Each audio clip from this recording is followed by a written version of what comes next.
처음에 우리 백삼이 성인들이 존경스럽기도 하지만 조금 속상하기도 했습니다. 어떻게 젖먹이 아이들을 내팽개치고 혼자 천당에 가겠다고 순교하실 수가 있었을까? 어떻게 신부님이 되는 게 그렇게 좋지만 유랑걸식하는 어머니 혼자 놔두고 공부하실 수가 있었을까? 편안한 마음이셨을까? 제 생각이 짧았던 것을 이제 고백합니다. 젖먹이 딸린 어머니가 잡혔습니다. 배교하지 않으면 순교하게 죽이겠다고 했을 때 아이들을 포기하고도 기꺼이 순교의 영광을 받으신 이유는 무엇 때문이었을까요? 내가 죽어도 내가 키우는 것보다 더 어머니 같은 정성으로 우리 아이들을 키워줄 교우촌의 형제자매들이 있는 것을 알기 때문입니다. 내가 지금 마카오에서 공부를 하고 있어도 아버지 순교하시고 헤매고 계시는 어머니를 우리 교우들이 친어머니 모시듯이 모시고 있다는 것을 철석같이 믿고 알기 때문에 편안한 마음으로 깊은 신앙심으로 살 수가 있었던 것입니다. 그러니까 순교자들의 뒤에는 예수님이 가르쳐 주신 대로 교우들이 서로 사랑하고 서로 나누고 했던 교우촌의 형제 자매들의 공동체가 있었던 것. 이 힘이 있기에 자식들을 맡겨놓고도 친구들을 가족들을 남겨두고도 기뻐하면서 순교의 길로 나아갈 수 있는 힘을 얻었던 것. 그래서 서로 사랑하고 또 그 사랑을 믿기에 사랑의 극치인 순교를 열망하고 그래서 가난하지만 천국에서 사는 것처럼 서로 돕고 살았다. 이 모습을 보고 우리 교회가 계속 커나갔던 것이라고 하겠습니다.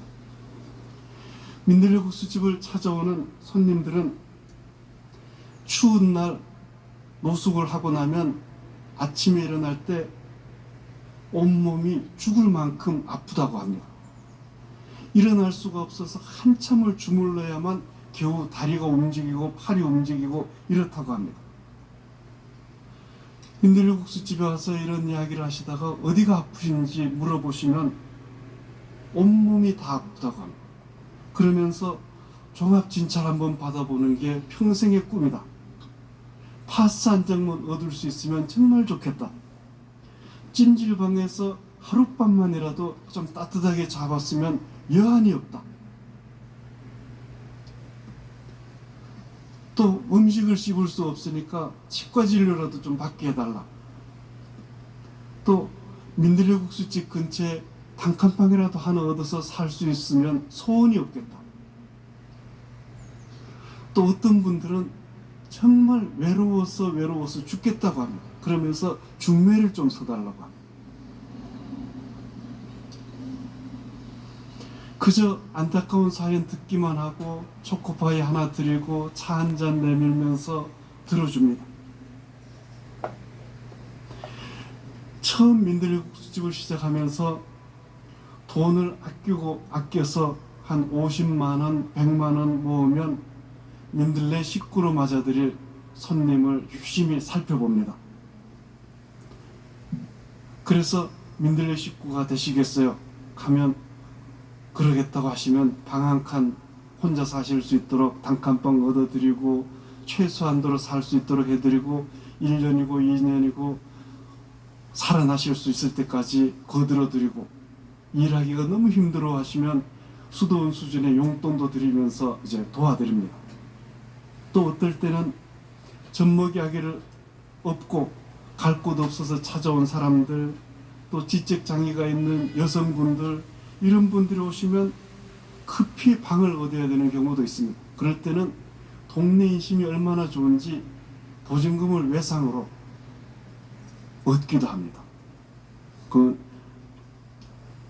석 달만 있다가 외상 그 보증금 마련해서 드리겠다 그러면 기꺼이 방 빌려주시는 마음 착한 손님, 그 주인들도 많이 있습니다. 우리 민들레 국수집은 특이한 모습이 하나 있습니다. 손님들이 식사하러 오시는데 줄 서서 기다리지를 않습니다. 줄을 서면 선착순으로 첫 번째부터 드시는 게 아니라 꼴찌서부터 먹는 걸 알기 때문에 절대 줄을 안 서십니다. 괜히 줄 섰다가 눈물 납니다. 정말 애쓰기 와서 1등을 하고 딱 섰는데 꼴찌서부터 계속 먹으니까 야구르죠. 그래서 줄 서는 분들이 없습니다. 손님이 많이 오셔서 밖에서 기다려야 되실 때는 식사 순서가 어떤가 하면 먼저 온 분이 아니라 제일 많이 배고픈 분, 제일 오래 굶으신 분들이 들어오시게 합니다. 그러면 기가 막힌 일이 벌어집니다. 꼭 천당처럼 변해버립니다. 천당은 첫째가 꼴찌되고 꼴찌가 첫째가 되죠. 그건 예수님이 그렇게 말씀하셨으니까 이건 정말 진실입니다. 꼴찌가 먼저 들어가는 게 천당입니다. 이렇게 줄서기 순서를 바꿔서 꼴찌가 식사를 하기를 하면 그 보잘것없는 음식을 대접하는 민들레 국수집이 그 순간 천국으로 서서히 변해집니다. 손님들이 얼마나 멋있어지는가 하면 제일 배고픈 분이 늦게 왔는데도 불구하고 식사를 하시게 되면 마음들이 천사처럼 변해서 반찬을 담으시는데 좀 맛없는 것 당신이 담으십니다.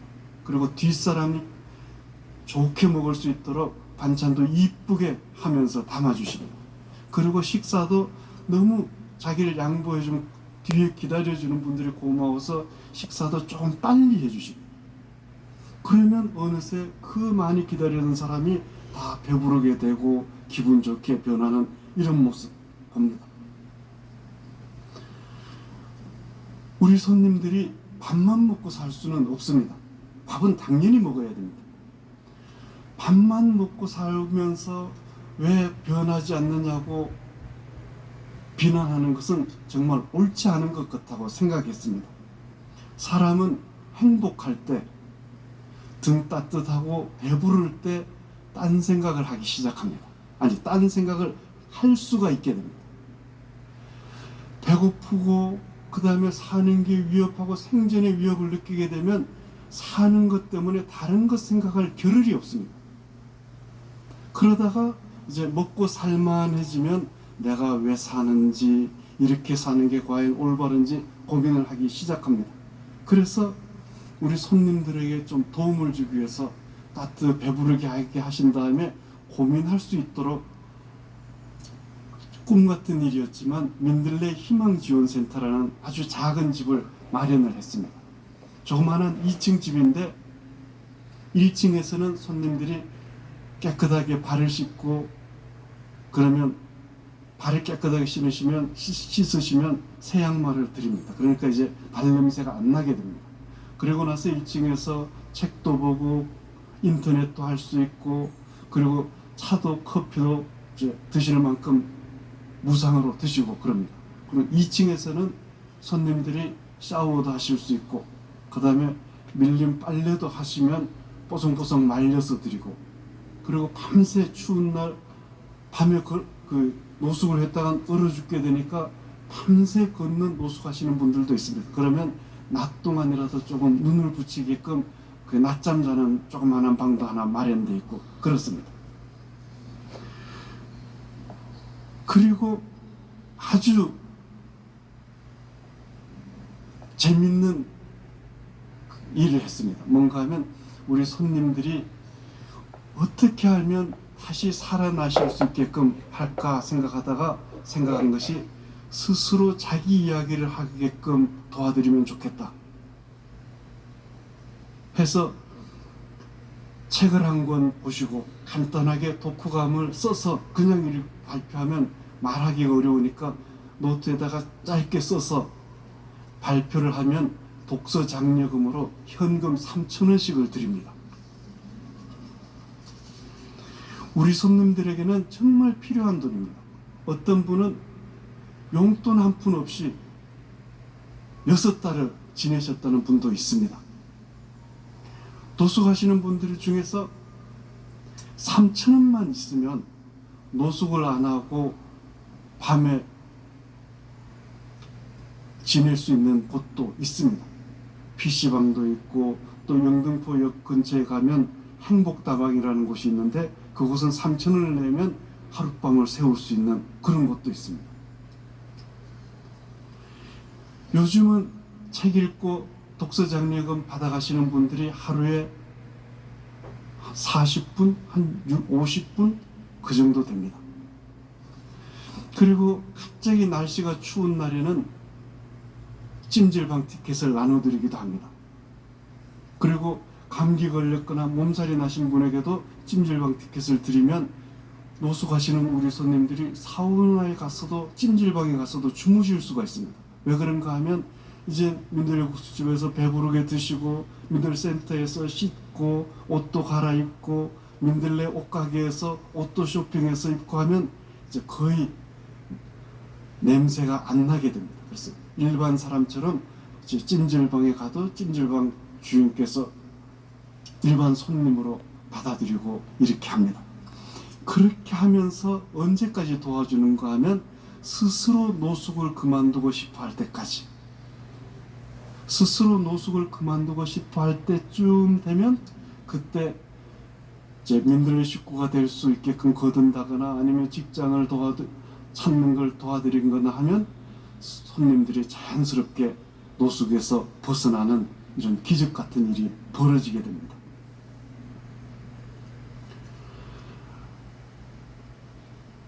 제가 그 50쯤 돼서 이제 결혼을 하면서 정말 횡재를 했습니다. 그러고 나서 작은 호박인 딸도 고생하지 않고 얻었으니 진짜 큰 횡재를 했습니다. 근데 처음 따님을 만났을 때 좀 난감한 게 있었습니다. 공부를 너무 안 하는 것 같아요. 그래서 어떻게 하면 그 따님이 공부를 좀 잘하시게끔 해드릴 수 있을까 고민하다가 한 번도 공부하라 소리 안 하면서도 했습니다. 어떻게 했는가 하면 책 한 권 읽고 독후감을 간단하게 발표하면 10,000원 드리겠다.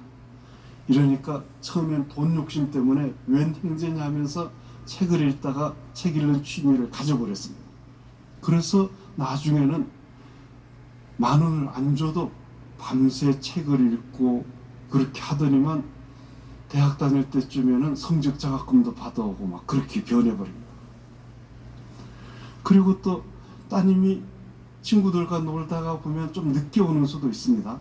얼마나 시간이 빨리 가겠습니까? 그럴 때 이제 처음에 약속을 했습니다. 몇 시까지 귀가할 건지 물어보면 10시까지, 11시까지 이렇게 약속을 하면 그 약속대로 받아줍니다. 받아주곤 한 30분 전쯤에 밖에 나가서 기다립니다.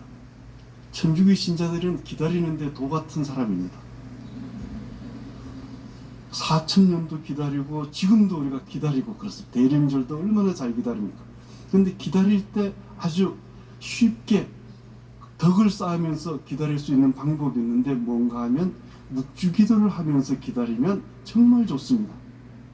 묵주기도를 하면 지겹지도 않고 그 다음 기도해서 덕도 쌓고 그 다음에 또 다른 사람을 위해서도 또 기도를 나눠줄 수도 있고 그리고 정말 꽃 먹고 알 먹고입니다. 그 기도를 하면서 이제 딸을 기다리는데 5단, 10단, 30단 이래도 안 옵니다. 안 해도 묵주기도 하면서 성 낼 수가 없습니다. 그러니까 성도 안 내고 또 기도를 합니다. 그러면 한 30단쯤 했을 때 딸이 걱정스러운 긴장된 모습으로 나타납니다. 그러면 기도하면서 욕할 수가 없습니다. 그래서 기도하면서 그래서 왔냐 하고 같이 올라가면 참 어떻겠습니까?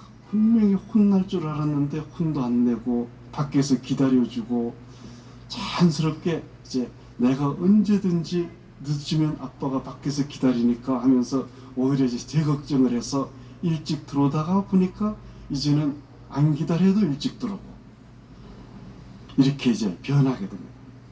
그래서 그 민들국수집을 시작하고 5년째 됐을 때 노숙 하시는 분들, 감옥에 갇혀서 사는 분들을 만나면서 느낀 것이 정말 어렸을 때의 추억들이 다 가슴 아픈 거예요.